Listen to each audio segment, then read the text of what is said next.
Bien, buenas tardes. Casi puntuales. La verdad es que con un mínimo retraso que podríamos llamar de cortesía. Bueno, pues aquí estamos en la última de las conferencias que componen el programa de conferencias magistrales de esta 53ª edición de los cursos de especialización en Derecho de la Universidad de Salamanca. Bueno, es una satisfacción haber visto cómo esta actividad crecía, que llevamos ya 53 ediciones, no 53 años, como ya saben todos ustedes, desde hace muchos se celebran 2 ediciones al año. Y, insisto, pues, viéndolo con la perspectiva del tiempo, no deja de ser un logro importante de la institución el hecho de que nos encontremos en este punto. Y esta tarde tenemos entre nosotros a alguien que ha participado en muchas actividades de la Universidad de Salamanca y precisamente en el ámbito en el que nos movemos, que es don Javier Gómez Bermúdez. Javier Gómez Bermúdez nació en Álora, una localidad de Málaga. Se licenció en la Universidad de Granada, que es posiblemente, junto con Salamanca, Santiago de Compostela, de esas universidades que determinan el ritmo de una ciudad, ¿no? Son de esas pocas ciudades universitarias que quedan. Y ha desarrollado una brillante carrera profesional en el mundo de la magistratura. Si no me he equivocado al hacer las cuentas, creo que nos encontramos con casi 3 décadas al servicio de la magistratura. Menos 11 días. Menos 11 días. Entonces, bueno, suena casi a condena. 29 años, 11 meses y 18 días creo que eran. Uy, casi. Bien, pues, pero además la mayor parte de esa trayectoria ha sido al más alto nivel. El año 1999 se incorporó a la Audiencia Nacional. Quienes hemos estado en contacto todos estos días ya conocéis el significado de la Audiencia Nacional como un órgano jurisdiccional no especial, sí especializado, que desde el año 1977 y después de un proceso de constitucionalización se ha encargado de la delincuencia más incisiva, más grave en España. En este órgano fue elegido magistrado de la Sala de lo Penal y además fue presidente de la misma, elegido en el año 2004, creo, y hasta el año 2012. Ha sido también juez central de instrucción en la misma Audiencia Nacional, juez central de menores, además creo que el primer juez central de menores, y de vigilancia penitenciaria y central de menores. Hace pocos días, recordaréis los que estáis siguiendo el curso de crimen organizado, corrupción y terrorismo, que vino don José Luis Castro de Antonio, no me salían los apellidos, perdón, don José Luis Castro de Antonio, que sucedió a don Javier Gómez Bermúdez. Y en mayo de 2015 fue, además, nombrado magistrado de enlace de España en Francia por el Consejo de Ministros, cargo que además ocupó hasta su incorporación al puesto que ahora mismo desempeña. Él es juez en excedencia en este momento y trabaja en el bufete Ramón y Cajal. De allí viene ahora. Su experiencia ahora mismo es diferente, es algo distinto, pero sobre todo me gustaría hablar también un poco de su trayectoria en el marco de la Audiencia Nacional. Él ha tenido una gran experiencia en materia de terrorismo, tanto islamista como terrorismo de ETA en España. Está considerado el inspirador de la doctrina Parot y está principalmente especializado en materia también de derecho penal económico. Aparte de cuestiones relacionadas con terrorismo, pues se ha ocupado de asuntos que muy probablemente a través de los medios de comunicación hayan conocido, como el caso Banesto, y formó parte de los tribunales que enjuiciaron casos muy conocidos relacionados con delitos económicos, como el caso Torras, Interfur, PSV, Kio, Huarte, entre otros. Pero probablemente la imagen del juez Gómez Bermúdez se hizo especialmente famosa con motivo de un proceso verdaderamente especial que se desarrolló aquí en España y en el que se juzgó a los responsables de los atentados que tuvieron lugar el 11 de marzo del año 2004. El famoso 11M. Hubo un 11S en Estados Unidos en el año 2001 y el 11M aquí en España. Y él fue el presidente de ese tribunal. Un presidente que llevó el asunto de un modo verdaderamente destacable, porque no era fácil. Nos encontramos ante un caso de terrorismo que nunca habíamos conocido y ante la tentación de acudir a reformas legales precipitadas para hacer frente a una amenaza especialmente grave. Y en España yo creo que con motivo del 11M se demostró que con el Estado de Derecho en la mano se podían alcanzar grandes logros. Aparte, que yo no quiero tampoco obviar otro detalle importante, y es que Javier Gómez Bermúdez desempeñó un papel importantísimo a la hora de comunicar lo que estaba ocurriendo. Muchas veces el ciudadano no sabe verdaderamente qué ocurre, sabe que se está juzgando un caso, que se está investigando antes un caso, pero no conoce el entramado, las interioridades del caso. Y yo recuerdo que en alguna sesión estuve allí en la Casa de Campo, que bueno, tenías la costumbre todos los días de reunirte con la prensa a mitad de sesión para explicar qué es lo que estaba ocurriendo, para explicar por qué había ocurrido tal cosa, por qué se había hecho de tal manera, y yo creo que es una tarea verdaderamente importante. De hecho, bueno, él escribió un libro en el año 2006, Levantando el velo, que de algún modo es un manual que muy bien le vendría a, bueno, destinado especialmente a periodistas, porque muchas veces vemos los medios de comunicación y echamos de menos un poquito más de conocimiento jurídico, y él se ha preocupado mucho por esas cuestiones. Ha sido profesor en muchas universidades, tanto de Derecho Penal como de Derecho Procesal, Derecho Penitenciario, Derecho Mercantil también, y además Premio Nacional de Ensayo No Político de la editorial Temas de Hoy, Planeta, en el año 2010. Insisto que en este momento es socio del Departamento de Derecho Procesal Penal desde el año 2017 en el bufete Ramón y Cajal, año en el que se incorporó al despacho. Desde luego, para mí es una enorme satisfacción que hoy Javier venga pues a participar en estos cursos de especialización en Derecho y que nos hable precisamente de su experiencia, en ese caso, en ese 11M, que tuvo lugar, se enjuició. ¿En qué año fue el juicio? 2007. 2007, que fue en el 2007, y que todos vimos a través de los medios de comunicación, pero creo que es algo verdaderamente impagable el hecho de que contemos hoy con su presencia y que nos cuente qué es lo que ocurrió y cómo funcionó el derecho en esa ocasión. De manera que, Javier.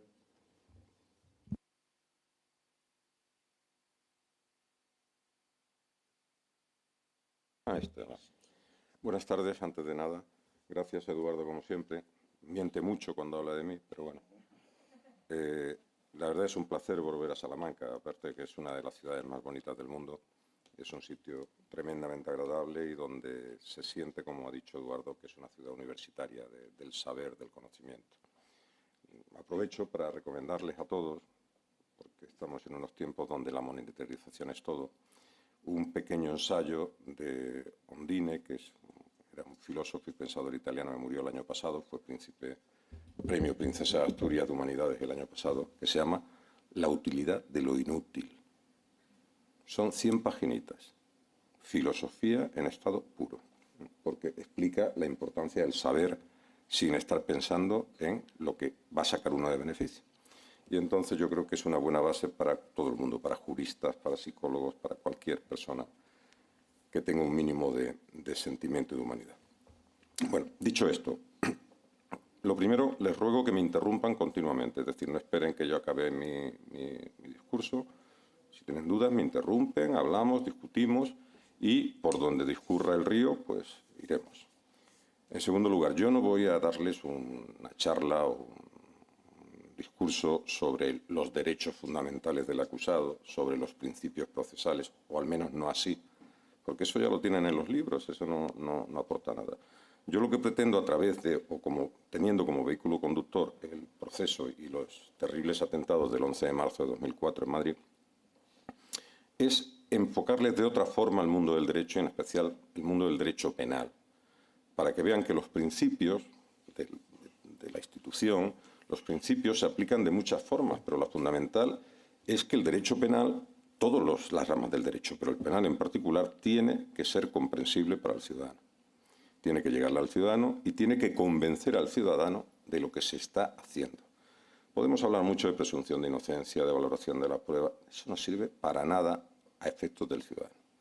Lo que importa es que el ciudadano entienda que tiene unas instituciones que se rigen por unas reglas y que esas reglas se aplican de una u otra forma. Por lo tanto, esa es mi intención, no sé si lo conseguiré. Pero claro, para llegar a esto, lo primero que hay que empezar es por qué fue el 11M o qué fue el 11M. El 11 de marzo de 2004 se producen unos terribles atentados, concretamente en 4 puntos de Madrid. En Santa Eugenia, en la estación del Pozo, en la calle Telles y en la estación de Atocha Central, en Madrid capital, donde mueren la friolera de 191 personas en ese momento, luego 2 más, hasta 193. Y hay más de 1.830 heridos. Algo terrible, único. El mayor atentado en Europa, si salvamos, yo siempre lo digo, el que yo creo que fue el primer y mayor atentado en Europa, que fue el del avión de Lockerbie, que fue derribado sobre Escocia y que eran 203 víctimas. Heridos muchísimos menos, claro. Pero en realidad el mayor atentado es este, no por número de muertos, sino por la globalidad del hecho. Y el 11M no dejó de ser un hermano póstumo del 11S, del 11 de septiembre de 2001, en los atentados que hubo en Pensilvania, en Nueva York, sobre todo en Nueva York, famosas Torres Gemelas, y en Virginia. ¿Y por qué digo esto? Porque la primera reflexión jurídica es que tras el 11 de septiembre, hasta el 11 de septiembre España, que ha sido un país que lleva más de 120 años sufriendo el terrorismo, desde finales del siglo XIX hasta la actualidad, pues estaba muy sola. La cooperación internacional era escasa, todo el mundo dice, bueno, esto es un problema de España. Como decíamos, o decían otros, esto es un problema de Irlanda, ¿no? O de Irlanda del Norte. Sin embargo, el 11S lo cambia todo. El 11S provoca, como ha sido atacada la mayor potencia mundial, pues provoca unas reacciones en cadena. Y en derecho provoca una reacción tremendamente desagradable, que es lo que yo que estoy poniendo. Siempre me pongo un cronómetro, porque es la única forma de que no me pase 18 horas hablando. Entonces, a ver si soy capaz de articularlo, o sea, más o menos. Cada 15 minutos me avisa. ¿Qué ocurre? Que cuando se ataca tan brutalmente a los Estados Unidos de América en su propio territorio, recuerden siempre que Estados Unidos no ha tenido nunca una guerra en su territorio, salvo la guerra civil. Y esto era lo más parecido a un ataque de guerra. Pues la reacción de todos los estados del mundo, menos de España, es pendular. De pronto se hacen legislaciones de excepción, desde la Patriot Act a la legislación británica, la francesa, la alemana, legislaciones totalmente pendulares que restringen de forma espectacular los derechos de los ciudadanos. Y nos podemos preguntar, y bueno, ¿y por qué la gente toleró esto? Ahora volveremos a por qué España no lo hizo. Pues lo toleró porque cuando la gente siente inseguridad, la posibilidad de que le hagan daño a él o a los suyos en un atentado de estas características, demanda seguridad, lo que pide es seguridad. ¿Y qué mejor para un político que el pueblo le pida seguridad? Están encantados. Porque bajo la excusa de que la gente pide seguridad, le restringen la libertad y tragan. Y eso es lo que ocurrió. La legislación pendular provocó, y de hecho sigue provocando, Estados Unidos es un país muy peculiar en muchas cosas, pero no sé si ustedes lo saben, pero por ejemplo en Estados Unidos hubo muchos años donde se podía investigar a periodistas interviniendo sus teléfonos, sus correos electrónicos, sin que lo supieran. Cosa tremenda, porque claro, restringe la libertad de prensa, la expresión, etc. Por lo tanto, esta reacción pendular lo que provocó fue una legislación de excepción contraria a los principios básicos del derecho penal. El llamado, por cierto, por un famosísimo jurista alemán, el derecho penal del enemigo. España, sin embargo, no reaccionó así. España no modificó su legislación. Prácticamente. España llevaba toda la vida con una característica única en el mundo, y es que a un terrorista y al señor que robaba una gallina se le juzgaba exactamente con las mismas reglas procesales, con dos pequeñas excepciones. Al terrorista se le podía intervenir extraordinariamente las comunicaciones por razones de urgencia y comunicarlo al juez en 24 horas, artículo que jamás se aplicó, y ahora les diré por qué. Y la segunda es que existía la incomunicación para los presuntos terroristas. Quitando esas dos excepciones, el juicio a un robagallinas y a un terrorista se regía exactamente por las mismas reglas. ¿Por qué digo que la primera excepción, la de la intervención de comunicaciones, etcétera, nunca se aplicó? Pues porque España tiene otra peculiaridad, que es que existía la Audiencia Nacional. Un tribunal centralizado, con jurisdicción sobre todo el territorio nacional, donde había un juez de guardia, o hay un juez de guardia las 24 horas del día, todos los días del año. De modo que difícilmente se justificaba una intervención policial de comunicaciones por razones de urgencia cuando tienes un juez especializado de guardia permanentemente. Y además la Audiencia Nacional tenía otra característica, y es que, con sus pros y sus contras, porque de todo hay en la viña del Señor y sobre todo en las distintas épocas históricas, era un tribunal que centralizaba la materia de la extradición y la sigue centralizando. Es decir, el único tribunal en España autorizado para entregar a personas al resto del mundo es la Audiencia Nacional. Lo que le daba un potencial enorme, ¿por qué? Porque el resto del mundo tenía que colaborar con la Audiencia Nacional. Porque si no, no entregábamos a nadie, a ningún sitio. Bien. Pues por lo tanto, España no hizo una legislación de excepción, a diferencia de lo que ocurrió en otros países. Ocurren estos graves atentados y nos enfrentamos con dos problemas. El primero y fundamental, la división política del país. El país se rompió en dos. Por la manipulación de los políticos, lo digo claro. De unos y de otros. Se rompió en dos. Aquellos que defendieron, mejor dicho, contemporáneamente, es decir, el día 11, 12 y 13 de marzo, el 14 había elecciones en España, 14 de marzo de 2004, defendían que el atentado, o mayoritariamente defendían que el atentado había sido obra de ETA, de la banda terrorista vasca, y los que defendían, porque se sabía además que no había sido ETA y que había sido un grupo terrorista de tipo yihadista. Esta ruptura provoca varias características. La primera y fundamental, o provoca varias peculiaridades. La primera y fundamental, que no solo está dividido el país a 3 días de unas elecciones, sino que se polariza durante años, incluso hoy. Hoy siguen un porcentaje no tan extenso como en otra época, pero a lo mejor un 10 o un 15% de la gente sigue pensando en las teorías de la conspiración. Y yo no tengo un solo amigo que no me pregunte una y otra vez si alguna de las tonterías, y lo digo así, tonterías de las teorías de la conspiración son ciertas. Luego volveremos sobre ello y si quieren preguntar, encantado de comentarse. Esta polarización parte de una mentira. Y esta mentira es que, yo cuento siempre la misma anécdota, todo el país cuando se produce el atentado, a las 7:30 y tantas de la mañana, piensa que ha sido ETA. ¿Y por qué piensa que ha sido ETA? Porque ETA intentó un atentado muy similar apenas 3 meses antes, el 24 de diciembre de 2003.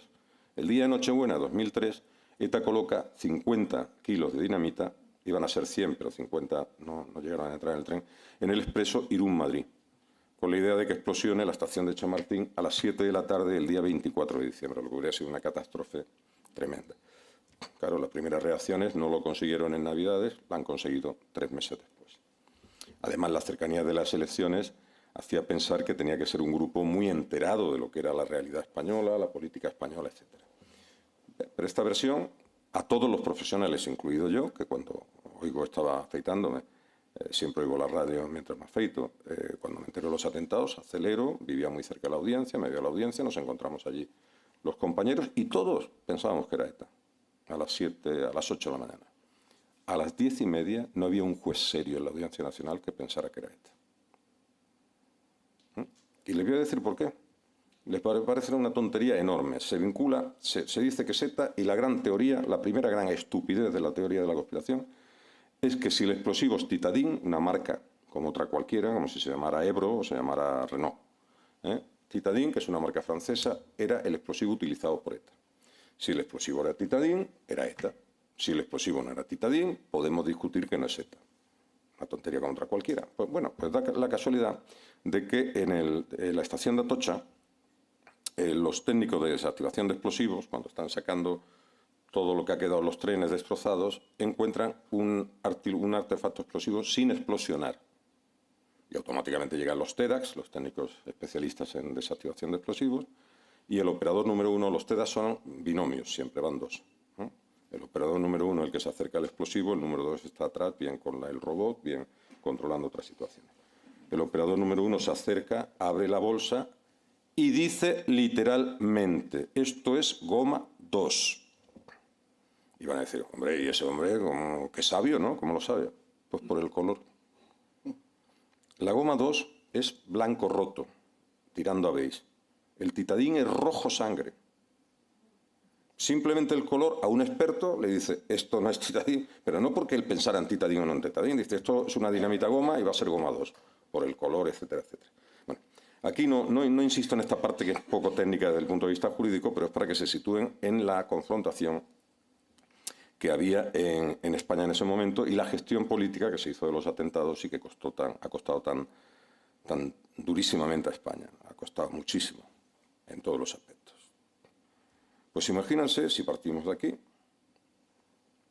sigue la polarización, gana las elecciones el partido que estaba en la oposición, el PSOE en aquel caso, con José Luis Rodríguez Zapatero de candidato, ya es la mundial, 8 años de continuo enfrentamiento, y en esos 8 años llega el juicio. Bueno, de hecho llegó a los 3 años. 3 años y medio, para ser exacto. Y te encuentras con que, aunque somos unos profesionales de la presión, la cantidad de presiones que tuvo el tribunal antes, durante y después del juicio. Presiones de todo tipo, que llegaron a lo vergonzante. Porque no eran presiones. A nosotros, al fin y al cabo, nos importaba un pito. Bueno, a mí, por lo menos. Me importaba un pito que me intentaran presionar. Pero ya que empiecen a tocarle las narices a otras personas, pues no te gusta tanto. De modo que lo que nos encontramos es con un juicio decisivo para el devenir de la pacificación de la opinión pública, un juicio con muchos condicionantes, con muchos problemas y sobre todo con muchas presiones, como digo. Presiones que venían de todos lados, ¿eh? No se piensen que eran unos o eran otros, no, eran todos. ¿Y cuál es el primer problema que se enfrenta al tribunal presidido? Yo fui el ponente también de la sentencia por mí. Pues el primer problema de organización. ¿Cómo organizo un juicio que no puede durar más de 5 meses?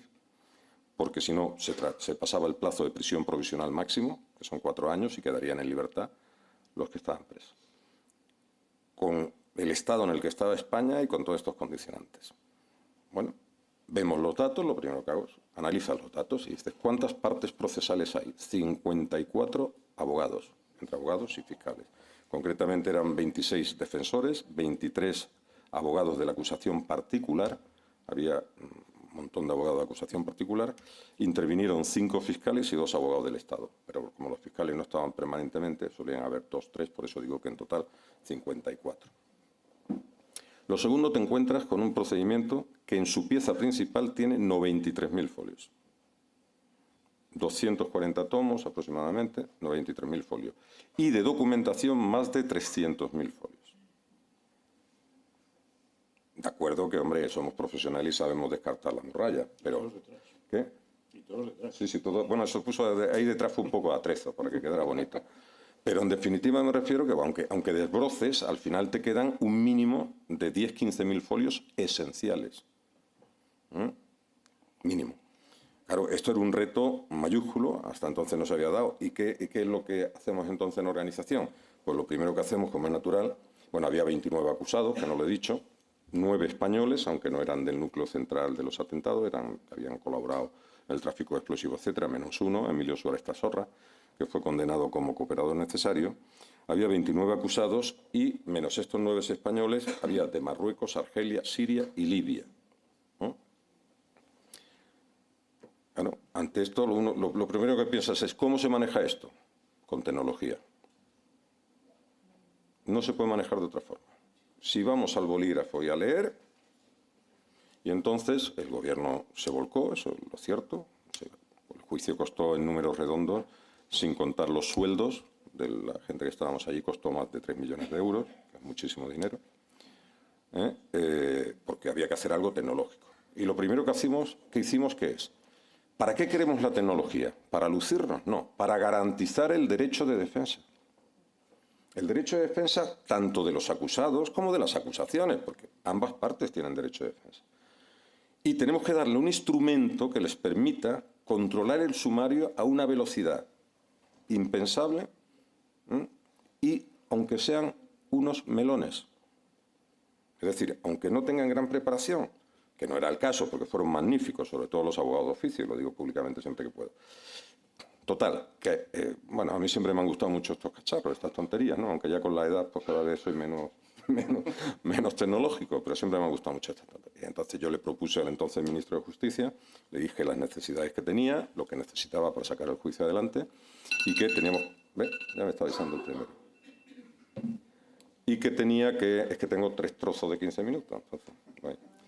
Es que tenía que hablar con una gran empresa tecnológica para desarrollar una idea que yo tenía sobre un software específico. Y contratamos a Fujitsu. En la época, además, era la número 1. ¿Y qué le pedimos a Fujitsu? Algo muy sencillo, pero muy complejo a la vez. Mire usted tiene que digitalizarme la totalidad de la causa en discos, entonces eran CDs lo que utilizábamos, no como ahora que hay pen, CDs, pero con una característica.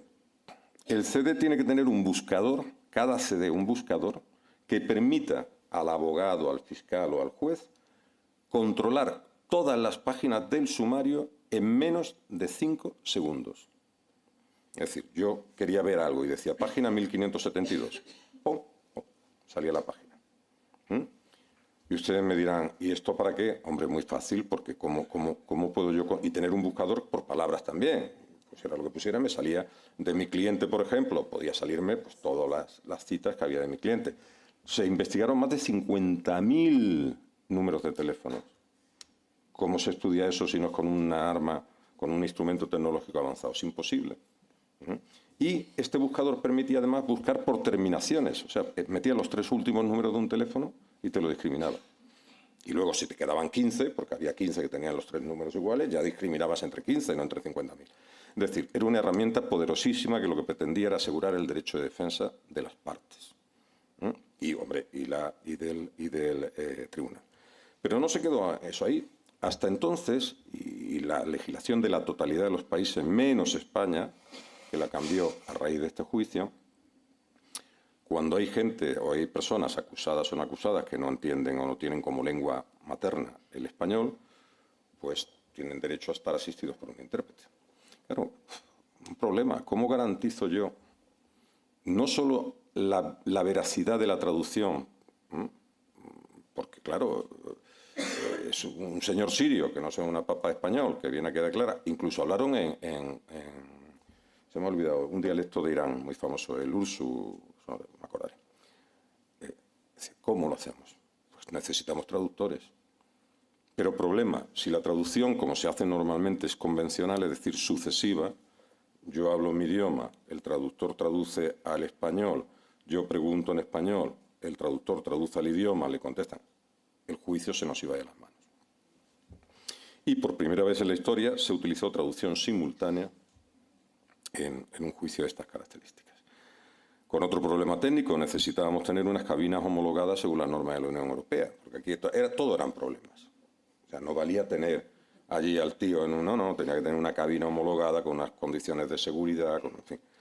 Bueno, pues estos traductores tenían había un control también para garantizar los derechos de todos. Y es que estos traductores tenían un contratraductor. O sea, estaba el traductor y había otro que decía, eso no es lo que ha dicho.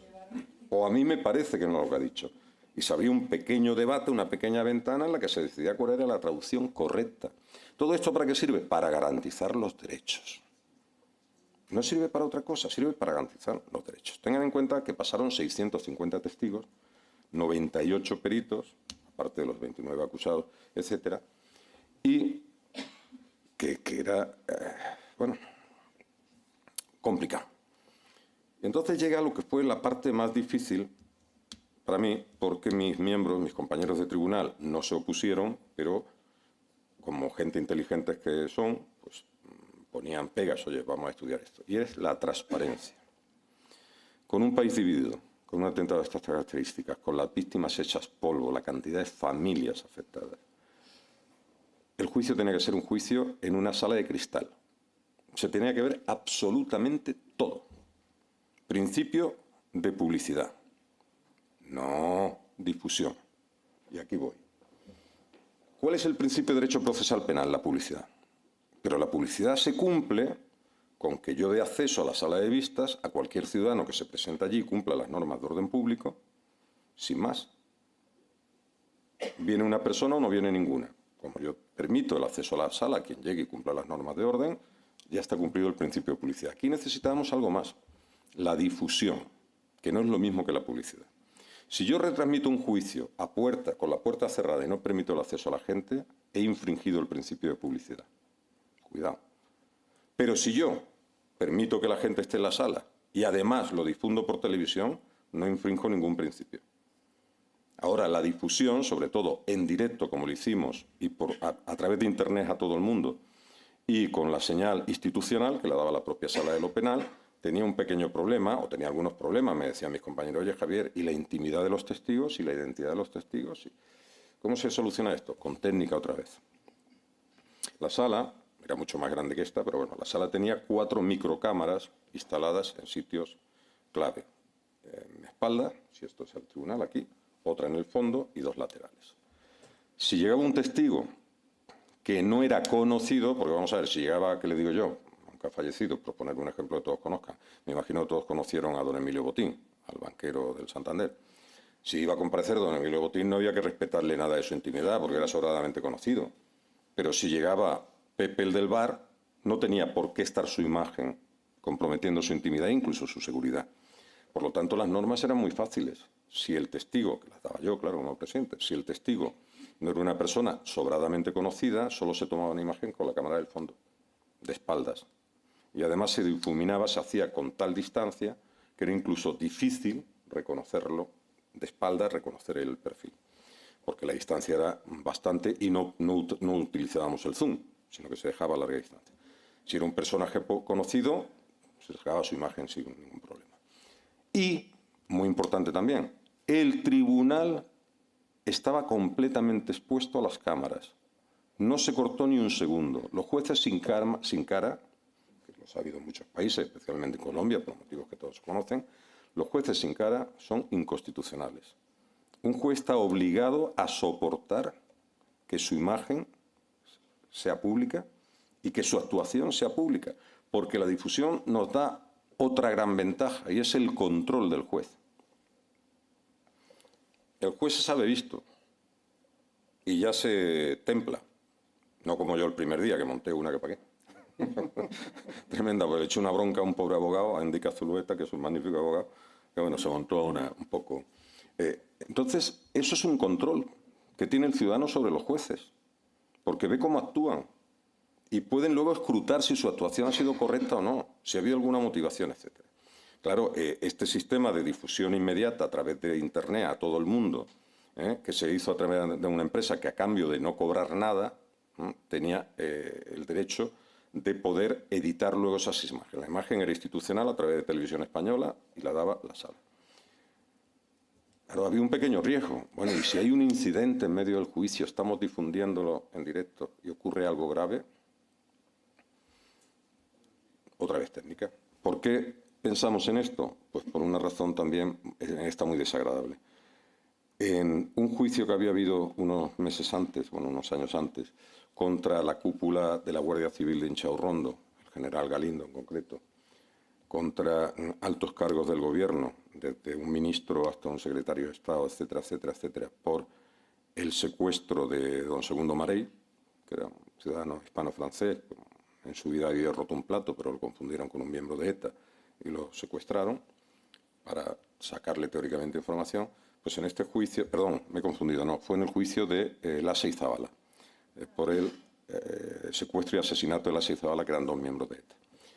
En el juicio por el secuestro y asesinato de Lasa y Zabala, el comisario, entonces era inspector, digo antes del juicio, que descubrió los cadáveres en Alicante en una fosa común con cal viva, y se descubrió que eran los cadáveres de estos 2 miembros de ETA, murió de un infarto difundido en directo.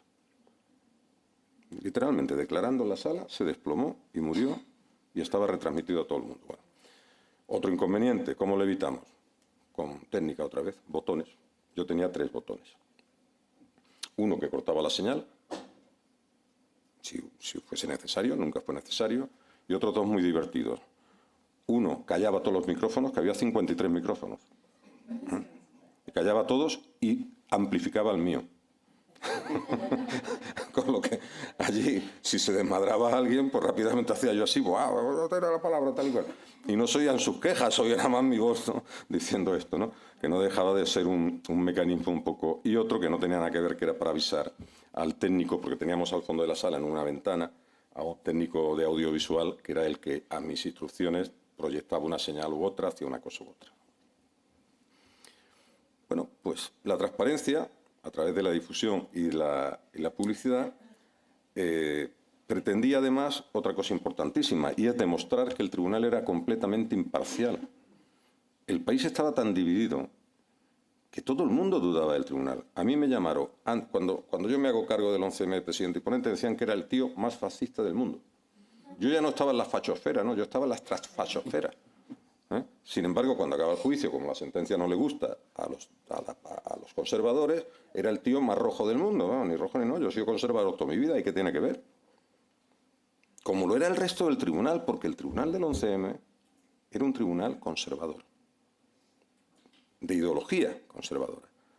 Pero es que eso no te tiene que influir en el resultado de tus decisiones judiciales. Y por eso la transparencia era muy importante, para que se viera que el tribunal, por mucho que pudiera ser tildado de conservador, o como llaman ahora progresista, o lo que ustedes quieran, no se dejaba influir por su ideología a la hora de celebrar. Porque hay una cosa que tiene que quedar muy clara. En un atentado de este tipo, lo primero que piensan los ciudadanos es que el tribunal tiene que estar indignado con los acusados. Hombre, si son criminales, no. Son inocentes. Son inocentes. Y la imparcialidad consiste en que el tribunal, por muy execrable que sean los hechos, como eran estos, se tiene que sustraer a ese prejuicio y entender que las 29 personas que tenía delante, mientras no se probara lo contrario, eran inocentes. Porque una cosa es que el hecho fuera indiscutible, un crimen palmario, 193 muertos, 1.840 heridos, es decir, el hecho era indiscutible, pero la responsabilidad individual no. No era indiscutible si fulano o mengano tal de los 29 acusados había intervenido y hasta qué límite en los hechos. Por lo tanto, esta transparencia nos permitía defender ante la ciudadanía y, sobre todo, trasladar una especie de... A mí no me gusta decir pedagogía, porque creo que los ciudadanos son suficientemente inteligentes para estudiar solos, pero sí darles la suficiente información para que pudieran sacar sus propias conclusiones. Y a eso se dedicó también esta difusión, esta transparencia de la sala. Pero claro, había otra más, y es cómo conseguimos que durante los 4 meses y medio aproximadamente que duró el juicio, del 15 de febrero al 15 de julio más o menos, del año 2007, cómo conseguimos que la información audiovisual, en radio, escrita, no cometa errores de bulto. Pues como ha comentado Eduardo, reuniéndonos con la prensa todos los días 2 veces. Solo teníamos 2 descansos, el tribunal funcionaba de lunes a jueves en 8 horas seguidas, 8 horas reales de sala, 4 por la mañana, 4 por la tarde, con 2 descansos de 20 minutos, que en tiempo judicial son 30, ya estamos. Que en tiempo judicial son 30, ya saben que el tiempo judicial es muy peculiar. Entonces, yo los 20 minutos de descanso los dedicaba a la prensa y a recibir gente, colegios, universitarios, autoridades extranjeras que vinieron de todo el mundo. ¿Y qué se le explicaba a la prensa? Pues lo que había sucedido, decir, mira, no, ¿por qué, por ejemplo, oye, Javier, por qué me decían, ¿por qué le has cortado la palabra al abogado tal y cual? Pues mira, porque su pregunta era sugestiva. Ya saben ustedes que en derecho penal hay preguntas, se llaman preguntas impertinentes, pero pueden ser impertinentes por inútiles, por sugestivas o por capciosas. Una pregunta inútil es la que no conduce al esclarecimiento de la verdad. Como si digo, oiga, y a las 10 de la mañana era de día, pero ¿usted qué me cuenta? ¿No? Una sugestiva es aquella que en su formulación contiene la respuesta. ¿Es verdad que usted a las 9 de la mañana estaba en la estación de Salamanca esperando el tren que le iba a llevar? O sea, le está usted dando la respuesta. Y una capciosa, que es las más complicadas de controlar, son aquellas que tienden una trampa, un ardiz, para comprometer al interrogado. Dentro de una trampa de ardiz consigues que el interrogado al final se líe. Normalmente las preguntas capciosas, que son las más complicadas, son seriales, no es una sola pregunta. Hago varias hasta que lo voy llevando como un torito, aquí estamos en España, como un torito al redil. Pues entonces, ya digo que esta era otra de las ideas, la relación con la prensa para explicarle lo que sucedía en sala, por qué sucedía, cuál era la norma procesal y que ellos, como periodistas independientes, pudieran comprobarlo. Porque ellos luego se podían ir a un profesional, cualquiera, un catedrático, un profesor, pues, a preguntarle, oye, ¿esto es así? Sí. ¿Esto es así? No.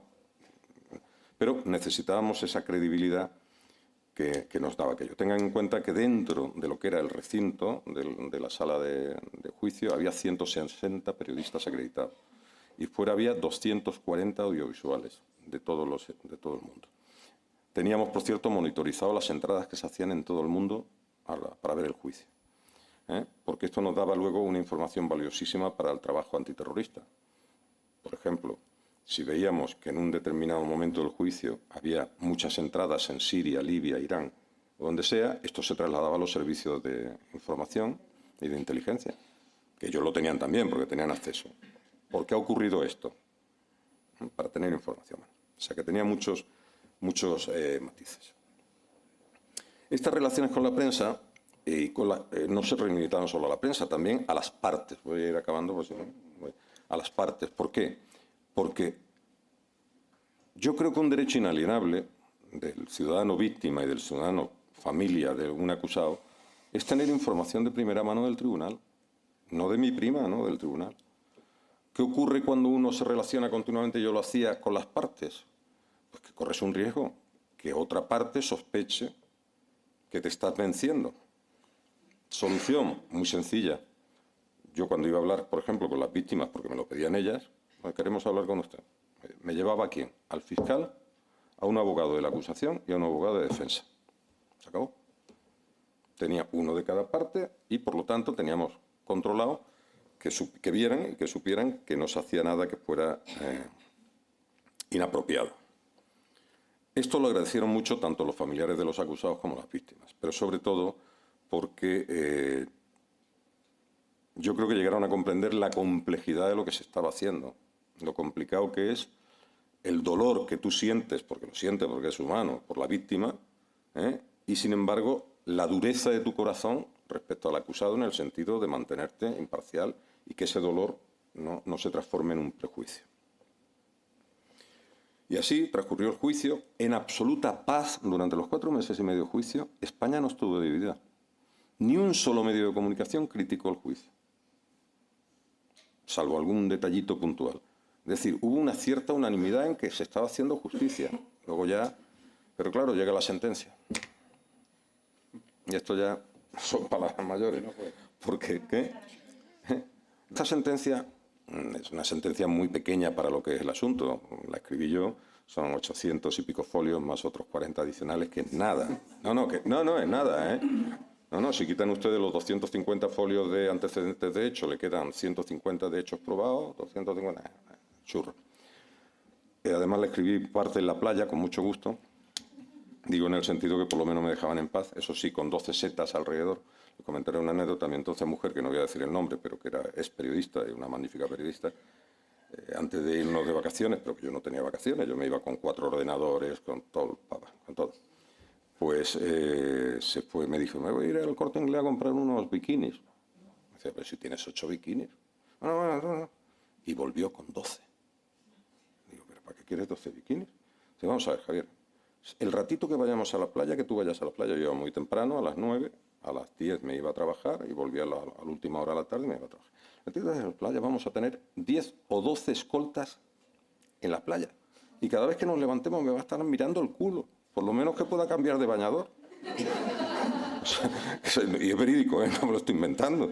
Que yo me dije, pues, desde ese punto de vista lleva razón, ¿no?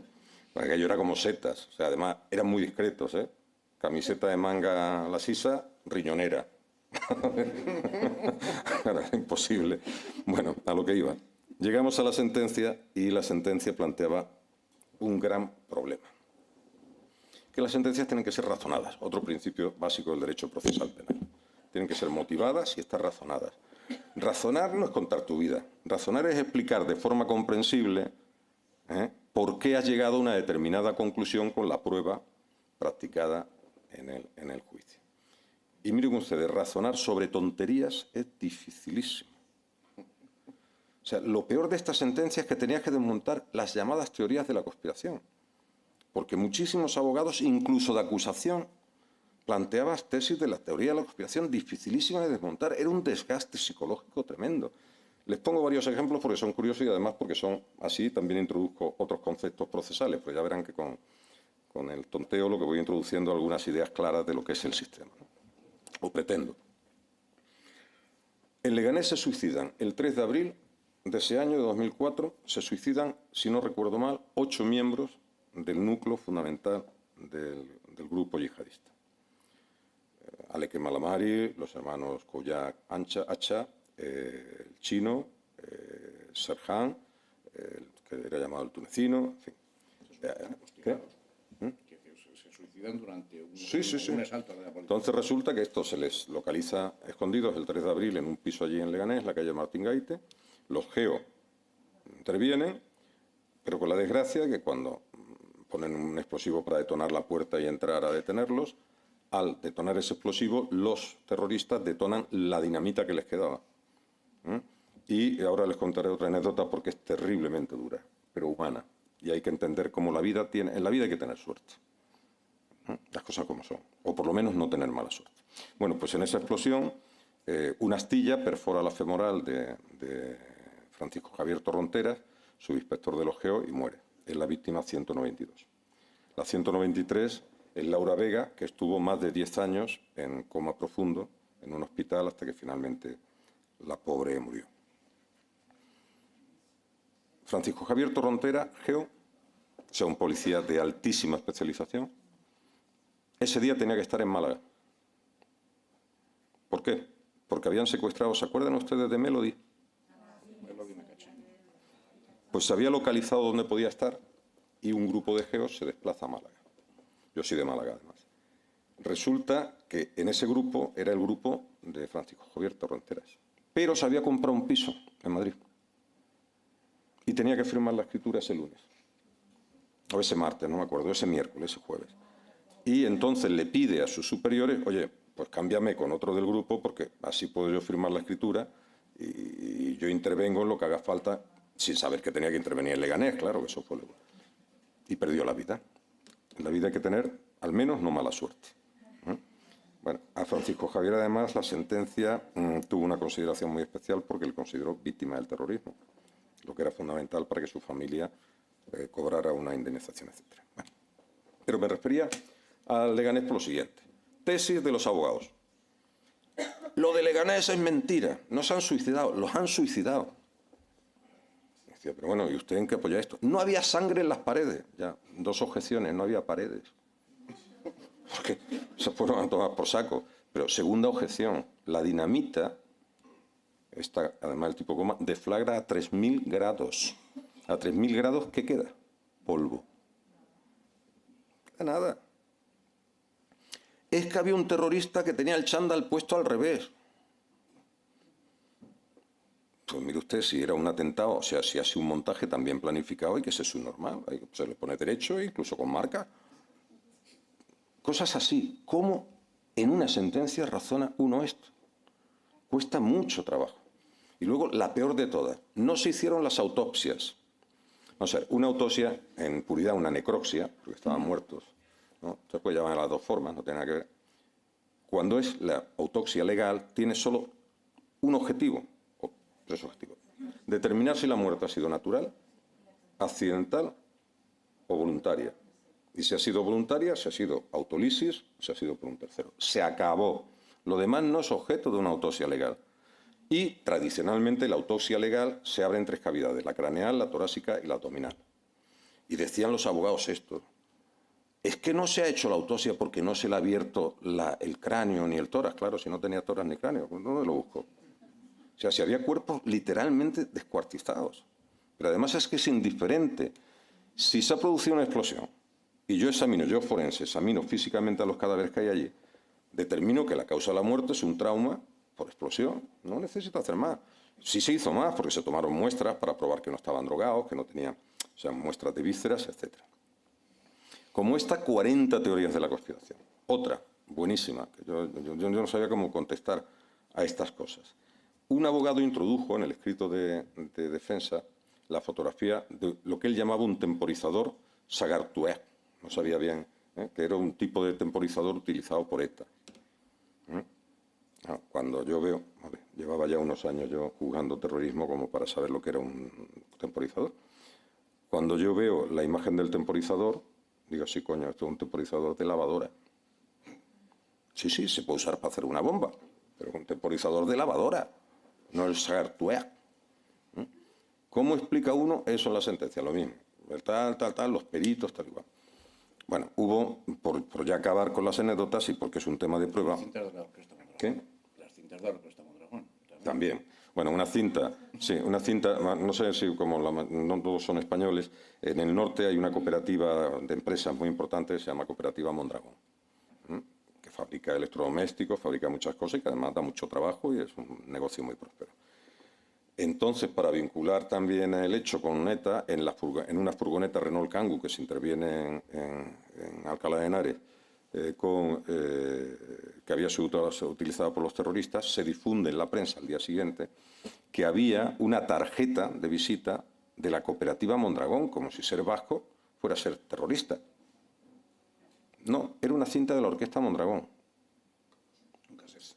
Sí, un cassette, una cinta cassette de la Orquesta Mondragón, de, ¿cómo se llama este tío? De Javier Gurruchaga. Eso, de Gurruchaga. Ya estamos. Bueno, ya en la última sí que ya me callo, voy acabando. Bueno, y así infinidad de cuestiones. El razonar sobre absurdos es muy complicado. Muy complicado porque no quieres ofender, quieres hacerlo técnico, pero es muy difícil hacer técnico lo que no es técnico. Es decir, contestar a estas cosas. Porque, por ejemplo, y por acabarle de los comentarios y que ahora podamos discutir o hablar de lo que ustedes quieran, de esto o de otros asuntos, a mí me da igual. Para que se hagan una idea, se llegó al absurdo de que se discutía, bueno, de hecho, se discutió mucho, se decía, es que es mentira que los explosivos salieran de Asturias y es mentira que las bolsas, llamadas mochilas, pero que eran bolsas, la mochila de Vallecas falsa también, la famosa mochila de Vallecas. Les cuento la historia de la mochila. La bolsa mochila de Vallecas es un artefacto explosivo introducido dentro de una, en realidad, bolsa de tipo deporte que se encuentra en la estación del Pozo, del tío Raimundo, que es uno de los sitios donde se producen los 4 atentados. Cuando se sacan los efectos de los trenes, el juez de instrucción, que era don Juan del Olmo, un buen magistrado y que hizo un gran trabajo, don Juan del Olmo, pues no podía con todo porque eran 4 focos y entonces pedimos ayuda a la Audiencia Nacional, mejor dicho, pide ayuda a los juzgados ordinarios de Plaza de Castilla en Madrid y mandan una serie de jueces de instrucción para que ayuden al señor del Olmo. Bien, el señor del Olmo dicta una providencia muy clara donde ordena a esos compañeros que están auxiliándole que saquen todos los efectos de los trenes, los reseñen y los conduzcan a IFEMA, al pabellón de ferias de Madrid, para allí, una vez reseñado y con la relación de efectos, pues poder discriminar lo que podía ser importante para la instrucción, lo que no, lo que se podía devolver a las víctimas y a su familia y lo que no. Bien, pues desgraciadamente la persona encargada de hacer esto en el Pozo del tío Raimundo no hizo la reseña y ordenó a la policía meter todo en unos coches y llevárselo a IFEMA. Cuando del Olmo llega a IFEMA y ve en su zona acotada estos efectos, dice, ¿y dónde está la relación de efectos? Ah, es que no se ha hecho. ¿Cómo que no se ha hecho? Pues llévenselo ustedes a una comisaría y la hacen. Entonces llega a la comisaría de Puente de Vallecas y en la comisaría de Puente de Vallecas, cuando empiezan los funcionarios de policía a reseñar uno por uno los efectos, al abrir una de las mochilas o bolsas, se dan cuenta que hay un montón de cables, un teléfono boca abajo y una masa del color de la chaqueta de la señora aproximadamente. De esta señora. Goma 2. Eso. Eso. Y entonces automáticamente llaman a los TEDx y se produce todo el escenario del Parque Azorín, etcétera, etcétera, etcétera. Que si la mochila es falsa, que si no es falsa, que si deja de ser falsa. Y viene la gran teoría jurídica, que yo siempre intento llegar luego a lo jurídico, porque si no esto parece un chacarrillo. Y es, se ha roto la cadena de custodia. ¿Cómo? Se ha roto la cadena de custodia. Porque del Pozo fue a IFEMA, de IFEMA fue a la comisaría, en comisaría la descubrieron ya. Pero mire usted que la cadena de custodia empieza justamente cuando se descubre el efecto que puede estar relacionado con el delito, no antes. Ejemplo tonto.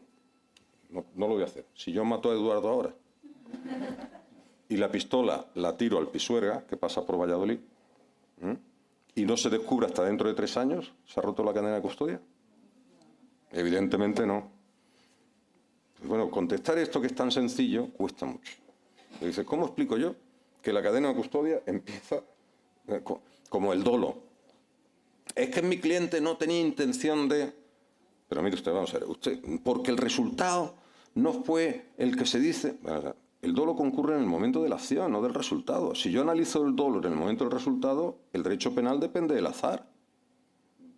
El dolo se analiza en el momento de la acción, previo o coetáneo, nunca posterior, es absurdo, ¿no? Bueno, pues así una y otra cosa, y otra cosa, y otra cosa. De modo que, en definitiva, fue un juicio que por muchas razones, pues, tecnológicamente no me he referido a muchos avances también que hicimos, aparte del que ya le he dicho, pero que tuvo muchas peculiaridades, pero que sobre todo lo que hicimos, aunque parezca que fue un poco de puesta en escena, tenía un objetivo y era garantizar los derechos y que el público en general, no juristas sobre todo, entendiera lo que se estaba haciendo, ¿eh? Y entendiera por qué se había condenado. El señor Suárez Trasorra fue el único español condenado como cooperador necesario, es decir, equivalente a la autoría directa, bueno, la misma pena para entendernos.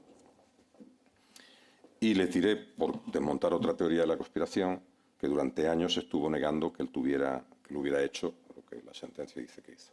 Hasta que hace ya aproximadamente 8 años reconoció ante el Tribunal Europeo de Derechos Humanos que efectivamente lo había hecho, que sospechaba al menos, es decir, ignorancia deliberada, otra cosa que quiero refrescarles, que sospechaba al menos que era para cometer un atentado o para un acto ilícito grave y por lo tanto era responsable. La teoría de la ignorancia deliberada, como ustedes saben, consiste en que si una persona es requerida por otra, vamos a llamarle el delincuente para abreviar, para hacer algo sin que él sepa, sin que la persona requerida sepa que es un delincuente.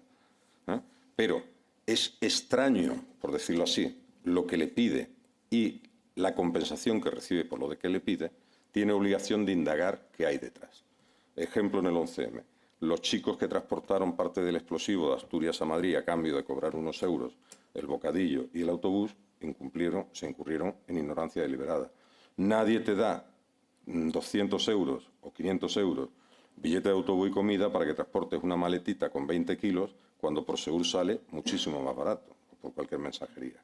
Luego tu obligación es pensar que estás llevando algo ilícito, porque nadie paga 500 euros por lo que cuesta 20 euros mandarlo. Y eso se llama teoría de la ignorancia deliberada, que por primera vez se aplicó en terrorismo a este asunto. También aplicamos otra teoría muy bonita, a mí es de las que más me gusta, se llama la teoría de los actos intermedios, que es una teoría por la que se desconecta determinadas actuaciones temporoespacialmente distantes al momento de ejecución del hecho, porque no llegan a ser actos preparatorios, no son proposición, conspiración o provocación para delinquir. La teoría de los actos intermedios te dice que si entre un hecho concreto previo al delito y la ejecución del delito hay muchos otros actos intermedios sin los cuales el delito no se produce, tú no tienes responsabilidad. No, ¿cómo la vas a tener? El ejemplo, además, un caso famosísimo en España, además yo me lo conozco desgraciadamente muy bien. Un señor, un chico en aquella época, vasco, compra unos tranquilizantes y los esconde en un agujero, llamado zulo en euskera, se dice zulo, en un agujero, en teoría, para secuestrar y luego asesinar a una persona, a un concejal. A este hombre se le juzgó, muchos años después, pero claro, se le absolvió, porque es verdad que había comprado el tranquilizante, es verdad que lo había escondido en un agujero, pero entre que él hace eso y ocurre el secuestro y asesinato donde no se utilizaron los tranquilizantes, estos, de esa persona, habían ocurrido un montón de actos intermedios que desconectaba su acción con el propósito delictivo final. Puede parecer una tontería, pero no es una tontería, porque si no, el derecho penal se expandería de una forma que seríamos culpables todos de algo.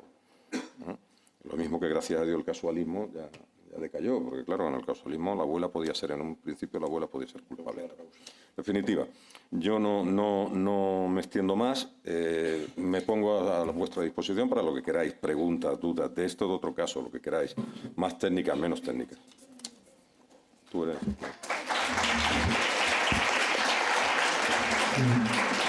Bien, muchísimas gracias, Javier. Yo recuerdo que al comienzo de la intervención dijiste que si hay alguna duda, que te interrumpieran inmediatamente, pero nadie ha planteado nada. Creo que todo el mundo ha estado... Interesados, estábamos atentos. Con los... Esto se debe a mi táctica de no poner presentaciones. A mí un antiguo catedrático y maestro me dijo, ¿tú tienes una presentación o tienes algo que decir? Que es mentira, ¿eh? Porque se puede tener una presentación y mucho que decir, pero bueno. Pero bueno, me ha venido a la cabeza, a propósito de las teorías conspiranoicas, aquel dicho, ¿no?, de Mark Twain, ese que decía, nunca discutas con un tonto, porque al final te hará descender a su nivel y ahí te vencerá por experiencia. Entonces, bueno, yo creo que es el momento, estoy convencido, absolutamente convencido de que habrá dudas, cuestiones. Creo que había una mano por aquí en primera fila. Adelante. Hola, buenas tardes. ¿Qué hay? ¿Qué tal? Bueno, lo primero que todo es que, acá, considero súper admirable que un juicio de esta naturaleza y gravedad lo hayan desarrollado en menos de 5 meses. Lo encuentro maravilloso. Yo soy de Chile y en este minuto estamos teniendo el problema de que tenemos muchos juicios de menos complejidad que duran más de un año, con lo que implica tener fiscales, defensores, jueces, más de un año. Así, claramente es un desafío acortar los juicios. Ahora, respecto a las preguntas, me gustaría preguntarle 2 cosas. Tengo hartas más dudas, pero bueno, no da el tiempo, 2 cosas. Uno, en la sentencia, para establecer la participación, no el hecho, porque claro, usted señaló que en un juicio de esta naturaleza es menos difícil acreditar el hecho. Yo creo que el problema acá claramente es la participación. ¿Cuál fue él o los principales medios de prueba que la sentencia valoró para establecer la participación? Esa es una pregunta. Y la segunda es respecto de los testigos. Yo me imagino que en un juicio de esta naturaleza uno de los desafíos es lograr que los testigos quieran declarar e ir a juicio contra y declarar sobre todo en un juicio en el cual está el principio de publicidad, declarar en contra de una organización terrorista de esta gravedad. Muchas veces los testigos no quieren ir a juicio por casos mucho menos complejos. Entonces, ¿qué medidas de protección se utilizaron para que los testigos quisieran ir a declarar y para garantizar la integridad de los testigos? Eso, gracias. A usted, muy rápidamente. Aquí también se tarda muchísimos juicios. Sobre todo en los últimos tiempos se demora mucho. La agilidad en un juicio depende nada más, y siento decirlo porque no quiero criticar a nadie, de la voluntad. De echarle narices y decir 8 horas todos los días de juicio. Reales. No me voy a tomar café, empiezo a las 11 en vez de las 9, me voy a la 1 en vez de las 2. No. Hay que tener una disciplina y ser muy rígido. Sobre todo cuando hay presos, ¿no? Porque, tal. En cuanto a la autoría y participación, o sea, la prueba en el juicio ya ha dicho que había citado 650 testigos, 98 peritos, había mucha más prueba de otro tipo, documental, etc. Pero aquí la prueba de la autoría, salvo en un caso, no se producía por los testigos, porque el núcleo duro del grupo de ejecución, del grupo terrorista, se había suicidado en Leganés. Y entre los 29 acusados que había en la sala, solo 2, 3 contrasorras, pero solo 2 habían tenido una relación directísima con el atentado. Uno, Yamal Zugán, que sigue produciendo muchos comentarios por parte de conspiranoicos y no conspiranoicos sobre si estuvo bien condenado o mal condenado. Y otro, Othman el Nawi, que este es un señor que transportó los explosivos desde Asturias y que también era el núcleo duro. En cuanto a Zugán, fue el único en el que nos basamos, entre otras, en prueba testifical. ¿Por qué? Porque hubo 3 testigos protegidos, y enlazo con la segunda parte de su pregunta, que declararon haberlo visto en un tren donde se produjo la explosión y la muerte de numerosas personas. Estos 3 testigos eran 2 mujeres rumanas y un señor que yo creo que era rumano también. No tenían relación entre sí, todos coinciden y lo identificaron desde el primer momento. Se criticó mucho porque las teorías de la conspiración decían que las rumanas habían hecho esto para conseguir la nacionalidad española, un permiso de residencia, no sé qué. O sea, echando porquería por donde se podía. Pero no nos basamos solo en la testifical, porque el tribunal se marcó un umbral mínimo de prueba. decidimos que con menos de 3 pruebas inequívocas en contra de un acusado no le condenábamos. Era un riesgo enorme. Pero decidimos tener esa regla, porque era un asunto tan cargado de motivaciones políticas, sociológicas, que había que tener algún tipo de regla, aunque no se habla así. En el caso de Zugán no solo teníamos esta prueba, teníamos la contraprueba. Vamos a ver, su madre y su medio hermano. Medio hermano es un término del Código Civil, que cuando yo lo digo la gente se cachondea, ¿no? Medio hermano o hermano de vínculo sencillo, no tiene nada que ver. O sea, el que es de padre o de madre exclusivamente, no de padre y madre en común. Su medio hermano y su madre declaran que a las 9 de la mañana estaba en casa. Y tú dices, coño. Ya, pero había 2 cosas raras. Primero, Zugán llevaba preso preventivo 3 años y medio. Y en esos 3 años, o 3 años y pico, ni la madre ni el hermano habían declarado nunca eso. Raro. Segundo, perfectamente compatible. Los atentados, o sea, los trenes explosionan a las 7:30, 7:35, 7:37. Hasta las 9 de la mañana. Tercero, él, por ejemplo, ponía como excusa o decía que había estado en el gimnasio la noche anterior, lo que no significa nada, pero lo decía. Nunca se pudo probar que había estado en el gimnasio. Resulta que no había registro suyo de entrada en el gimnasio, que la chica que estaba en recepción dice que no lo ve. Y luego, muy importante, hay restos biológicos y restos de otro tipo de él en la llamada casa de Morata de Tajuña, que es donde se montan los explosivos. Y por último, no solo en su locutorio se venden los teléfonos y las tarjetas utilizadas, sino que un teléfono que usa él fue activado bajo la BTS de Morata de Tajuña. La BTS es la estación que libera las señales. Para que ustedes lo entiendan, para que un teléfono móvil funcione, tenemos unas cuadrículas, está todo el espacio cuadriculado bajo lo que se llama una BTS, una estación, cuya finalidad es localizarte, porque si no, ¿cómo sé dónde te tengo que mandar la señal? De modo que si yo estoy aquí ahora mismo, se sabe perfectamente que yo estoy aquí, bajo la BTS-X. Bueno, pues su teléfono, el que él usaba, había sido activado en Morata de Tajuña. Se habían encontrado restos de él, luego tenía relación con todos los terroristas. Quiero decir que la prueba fue varia. Nada en esta vida es absoluto, pero es evidente que pongo la oración por pasiva. ¿Alguien puede absolver a una persona a la que 3 distintas reconocen que ha estado en el lugar donde se montan las bombas, que ha vendido los teléfonos y las tarjetas, que tiene relación con varios de los suicidas de Leganés, que ya tenía antecedentes y había sido vigilado y detenido, aunque luego no se lo pudo juzgar, por relaciones con el yihadismo? Pues no lo sé, yo desde luego no tengo ninguna duda a día de hoy. Me he enrollado mucho, pero bueno. Y los testigos tenían protección. Testigos, cuando ellos lo pedían o cuando pensábamos que tenían una cierta debilidad, se les ponía protección consistente en que no se le podía ver en la cara por nadie que no fueran los abogados defensores, cuidado, derecho de defensa, las acusaciones y el tribunal. Si se le daba una identidad oculta, normalmente una letra. Los testigos protegidos le llamamos P8, P30.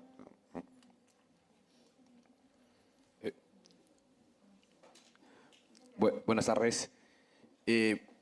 Señor juez, bueno, ex juez, es una curiosidad dentro de la práctica porque, por ejemplo, en mi país tenemos 2 reglas que al menos harían un poco imposible la dinámica de juicio que usted nos narró. Por ejemplo, tenemos 2 reglas en el Código Procesal, en la parte procesal, que dicen que los testigos deben estar en la instalación de la audiencia, deben estar en un cuarto reservado y no en contacto con la audiencia. Entiendo cuál es el fin de la regla, ¿no? Pero con ciencia ajena a la jurídica, como la psicología del testimonio y cuestiones así, tranquilamente se puede romper ese fin. Pero la pregunta es, ¿cómo ustedes hicieron respecto de aquello cuando usted manifiesta de que prácticamente era público la audiencia y se transmitía en vivo, en vivo las audiencias, la práctica del testimonio? Entiendo que no todos los testigos estaban todos los días allí. Por ejemplo, 10 testigos el día de hoy, mañana 10 testigos y sucesivamente. ¿Cómo controlaban que los testigos no se contaminen? Los testigos de mañana se contaminen con la información que hoy se practicaba y se podía ver en vivo. ¿Qué criterio utilizaron o qué podemos aprender de ello? Porque, por ejemplo, ahora mismo en mi país, en Ecuador, hay una nueva ley que se aplicó, que es que todas las audiencias o los actos judiciales tienen que ser públicos, transmitidos en vivo. Pero tenemos esta regla procesal y esta mala práctica de que no tienen que ser contaminados los testigos y cuestiones así, y genera un poco de preocupación. Quisiera saber cuál es su respuesta ante aquello. Gracias, vamos a ver. Lo primero, el aislamiento de los testigos es un arcaísmo, no sirve para nada. Para nada, absolutamente para nada. Si vienen contaminados de mucho tiempo atrás, no en el momento del juicio. Es un arcaísmo que no tiene sentido y que se sigue aplicando sobre todo en el mundo anglosajón y en países que tienen mucha influencia del mundo anglosajón, pero que no tiene absolutamente ningún sentido ni nada. El que un testigo esté aislado o no, contaminado o no, o mejor dicho, contaminado o no, es una cosa que es lo que tiene que tener el tribunal, la capacidad para valorar y discriminar. Pero es que yo le voy a poner ante el espejo más tonto del mundo. 54 abogados me van a interrogar y no voy a cometer un error porque estoy contaminado. Es imposible. Es imposible, literalmente. La coherencia de un testigo, mire, esto se llama, además esto está estudiado en la psicología forense. Lo más importante para valorar un testimonio es la llamada capacidad memorativa. Es decir, un testigo con una memoria infalible hasta en los detalles, te está mintiendo. Y un testigo que no se acuerde de nada, te está mintiendo. Lo normal es que la valoración de la capacidad memorativa tiene que ver con la preparación del testigo, su formación, el lugar en el que se hallaba, el medio, de noche, de día, lejos, cerca, etcétera, etcétera. Y no van a coincidir nunca. Yo siempre pongo también otro ejemplo. Cuando yo empecé de juez en un pueblito de Málaga que se llama Torrox, bueno, de pueblito nada, pueblazo, se llama Torrox, me acuerdo de un accidente de tráfico, una tontería. Un accidente de tráfico. Y entonces se discutía, porque el coche se dio a la fuga, si el coche, un perito decía que el coche era amarillo y otro decía que era verde. No es broma, ¿eh? Entonces, claro, ¿esto qué pasa? A ver, los peritos aquí. ¿Usted por qué dice? Hombre, porque era amarillo. ¿Y usted por qué dice? Porque era verde. Dice, ¿pero qué verde? Dice, hombre, un verde limón. Ya está. Que es un tipo de verde. Quiero decir con esto que al final la valoración del testigo la tiene que hacer el tribunal discriminando las situaciones en las que se encuentra. Pero sobre todo cuando hay tantas personas interrogando, es muy difícil que un testigo se sostenga si está mintiendo. Ya le digo, es lo mismo. ¿Por qué le digo que depende de esa capacidad memorativa de la formación? Si yo estoy, imagínese, el atentado, el magnicidio contra John Figueras Pérez. Si yo tengo un testigo arquitecto que está en la calle y me dice, el disparo salió de aquella ventana.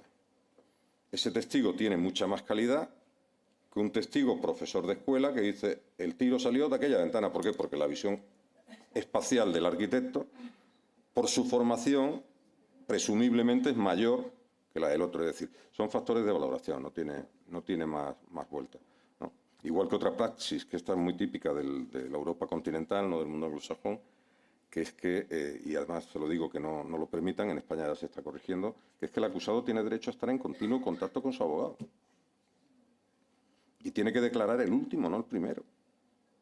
Que va a declarar el primero. Eso ya en España se está corrigiendo.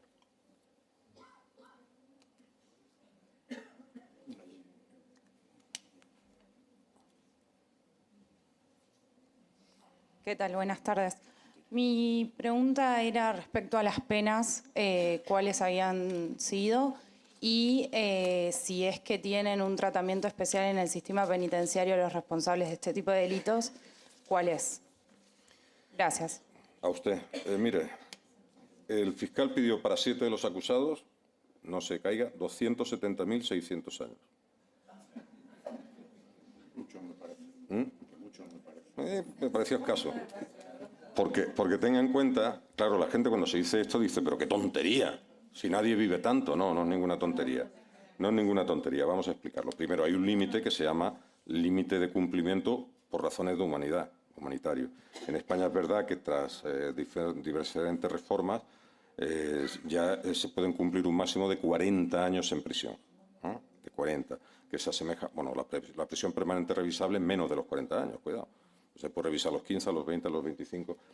Es decir, una cuestión de humanidad. Piense usted que cualquier delincuente que delinca con 30 años y cumple 40, cuando salga no va a estar para muchos trotes. Bueno, eso por un lado. Se pedían penas enormes. Y va a decir, ¿y por qué se condena todas estas penas? Porque cada víctima tiene derecho a su resarcimiento. Y si no le condenas por cada uno de los delitos, en este caso 193 delitos de asesinato terrorista, más 1.824 de lesiones terroristas, no tienen derecho a indemnización.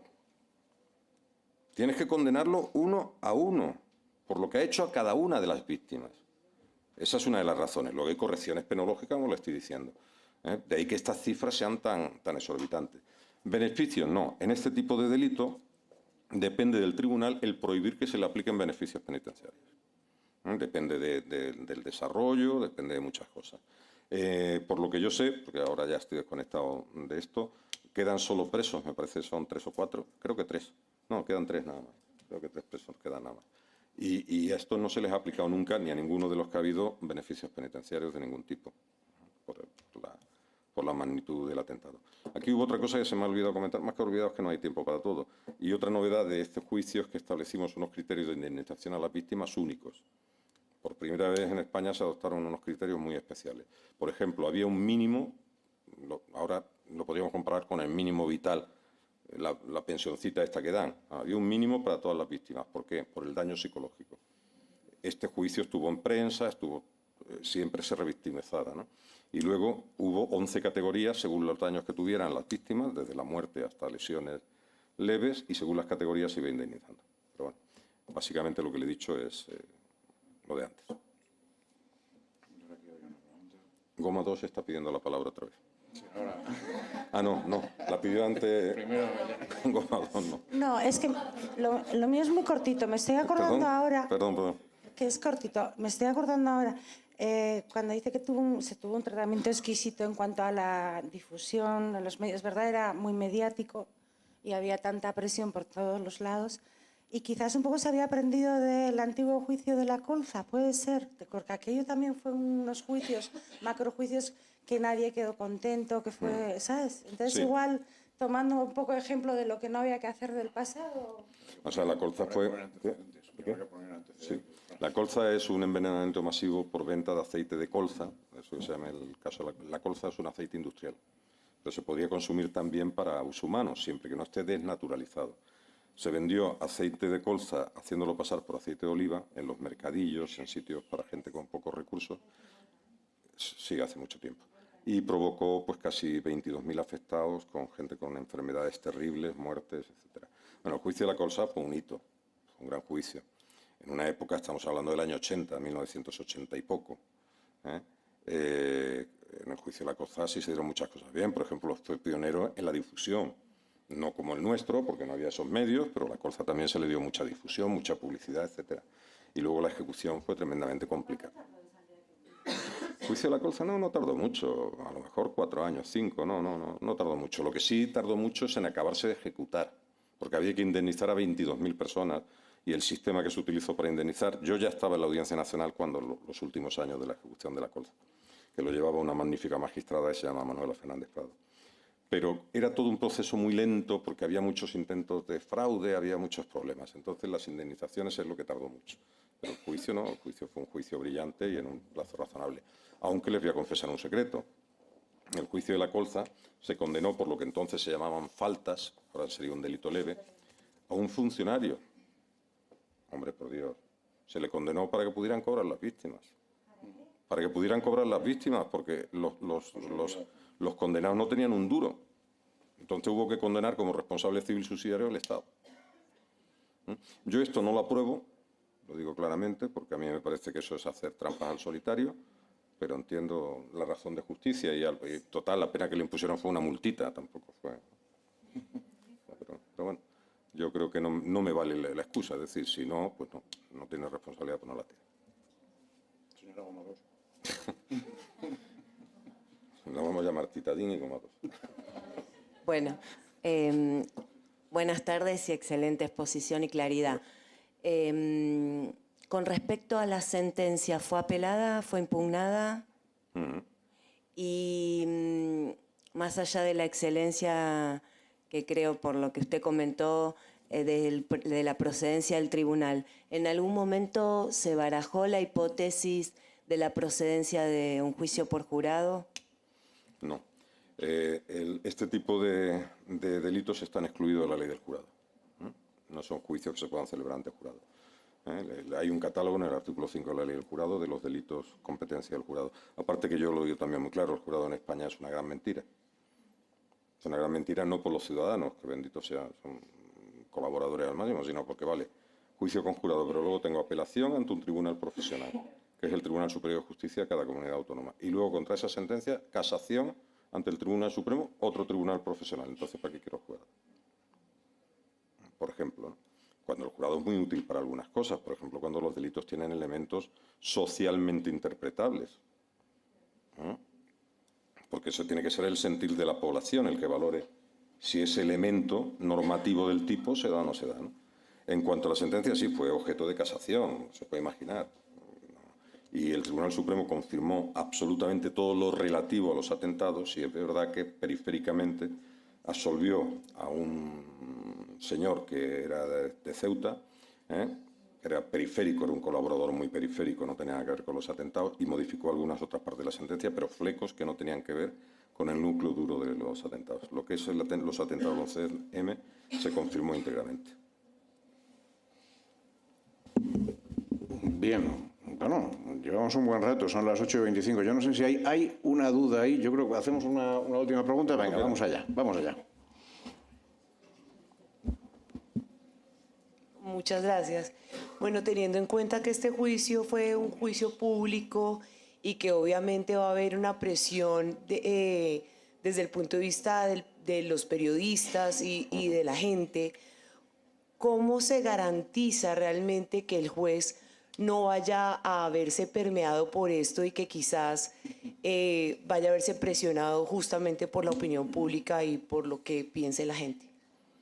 Hombre, vamos a ver, básicamente los jueces profesionales estamos formados para aguantar la presión, unos más, otros menos. Si estás en la Audiencia Nacional es que la presión vaya de suyo, la tienes que tener más que controlada, pero luego los sistemas se blindan. Piensen siempre en el sistema, no en la norma jurídica que está en la ley de enjuiciamiento, no, en el sistema. ¿Por qué lo ve un tribunal? Porque son 3 mínimo, pueden ser 3, 5, 7 en impares. Muchísimo más complicado que en un mismo tribunal se dejen presionar 3 que 1. Pero que sea 1, pero otros 2 no, y además detectan que hay presión, o sea, quiero decir que el sistema se blinda. Luego, contra la decisión de esos jueces presionados, vamos a llamarlos así, hay recursos, también están presionados los otros. Tengan en cuenta que en este asunto pasa el juez instructor, Juan del Olmo, los 3 miembros del Tribunal de la Audiencia Nacional, Alfonso, Fernando, García Nicolás, Alfonso Guevara y yo. Y luego 7 magistrados del Tribunal Supremo. Hay que presionar mucho, ¿eh? Y además cada uno de su padre y de su madre. Es decir, que igual que digo que el Tribunal de la Audiencia Nacional creo yo que éramos conservadores de ideología, en el Tribunal Supremo de los 7 había de una tendencia, de otro, de la de más allá, o sea que no. Bien. Pues yo creo que ha sido una sesión excelente, una tarde maravillosa, con una experiencia absolutamente incomparable y un rato en el que todos hemos aprendido muchísimo de un asunto verdaderamente serio e importante que ha marcado la historia reciente yo diría que no solo de España, sino de todo nuestro entorno. Yo creo que todos tenemos en la cabeza aquellos atentados y nos han marcado. De algún modo yo creo que nos ocurre como pasó en su día con el 11 de septiembre, es qué hice ese día o qué ocurrió cuando tuve noticia de aquello. Pero claro, tú lo viviste de una forma muy especial. Yo sí me permitiría hacer una última pregunta, y es, el día que terminas el asunto, ¿qué es lo que piensas en ese momento? Pues sinceramente fue un día también muy duro porque no había dormido en toda la noche corrigiendo la sentencia horas antes de publicarla. Y sin embargo, cuando ya se hizo pública y salimos del tribunal, ni tenía sueño, ni estaba cansado, ni nada. Me fui a comer de maravilla con el tribunal y la familia y unos amigos. Yo en aquella época no bebía alcohol y me bebí media botella de vino. Y me quedé en la gloria. O sea que... Bien, pues muchísimas gracias, Javier, por haber estado con nosotros esta tarde.